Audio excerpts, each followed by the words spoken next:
Hey everyone, welcome back to the channel. In today's video, we're diving into 1 Samuel 13, a powerful chapter in the Bible that shows us the importance of obedience to God and the consequences of stepping out of His will. If you're ready to hear God's word and learn from it together, be sure to give this video a thumbs up, comment below with your thoughts, and don't forget to subscribe so you don't miss any of our future readings. Thanks for being here, and let's get into it. Samuel rebukes Saul. Saul was 30 years old when he became king, and he reigned over Israel 42 years. Saul chose 3,000 men from Israel. 2,000 were with him at Michmash and in the hill country of Bethel, and 1,000 were with Jonathan at Gibeah in Benjamin. The rest of the men he sent back to their homes. Jonathan attacked the Philistine outpost at Geba, and the Philistines heard about it. Then Saul had the trumpet blown throughout the land and said, "Let the Hebrews hear." So all Israel heard the news. Saul has attacked the Philistine outpost, and now Israel has become obnoxious to the Philistines. And the people were summoned to join Saul at Gilgal. The Philistines assembled to fight Israel with 3,000 chariots, 6,000 charioteers, and soldiers as numerous as the sand on the seashore. They went up and camped at Michmash, east of Beth-aven. When the Israelites saw that their situation was critical and that their army was hard-pressed, they hid in caves and thickets, among the rocks, and in pits and cisterns. 7. Some Hebrews even crossed the Jordan to the land of Gad and Gilead. Saul remained at Gilgal, and all the troops with him were quaking with fear. He waited 7 days, the time set by Samuel, but Samuel did not come to Gilgal, and Saul's men began to scatter. So he said, "Bring me the burnt offering and the fellowship offerings."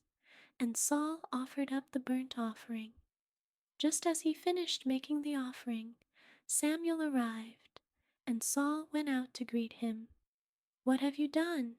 asked Samuel. Saul replied, "When I saw that the men were scattering, and that you did not come at the set time, and that the Philistines were assembling at Michmash, I thought, now the Philistines will come down against me at Gilgal, and I have not sought the Lord's favor. So I felt compelled to offer the burnt offering."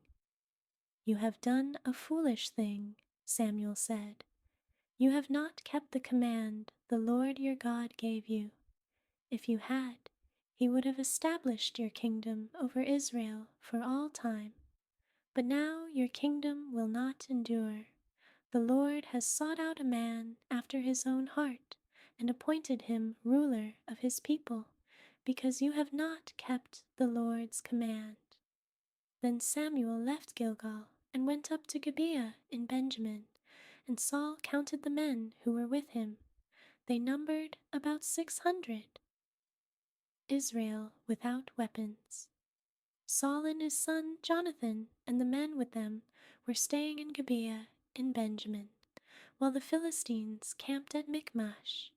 Raiding parties went out from the Philistine camp in 3 detachments. One turned toward Ophrah in the vicinity of Shual, another toward Beth-horon, and the third toward the borderland, overlooking the valley of Zeboim, facing the wilderness. Not a blacksmith could be found in the whole land of Israel, because the Philistines had said, "Otherwise the Hebrews will make swords or spears." So all Israel went down to the Philistines to have their plow points, mattocks, axes, and sickles sharpened. The price was 2/3 of a shekel for sharpening plow points and mattocks, and 1/3 of a shekel for sharpening forks and axes, and for repointing goads. So on the day of the battle, not a soldier with Saul and Jonathan had a sword or spear in his hand. only Saul and his son Jonathan had them.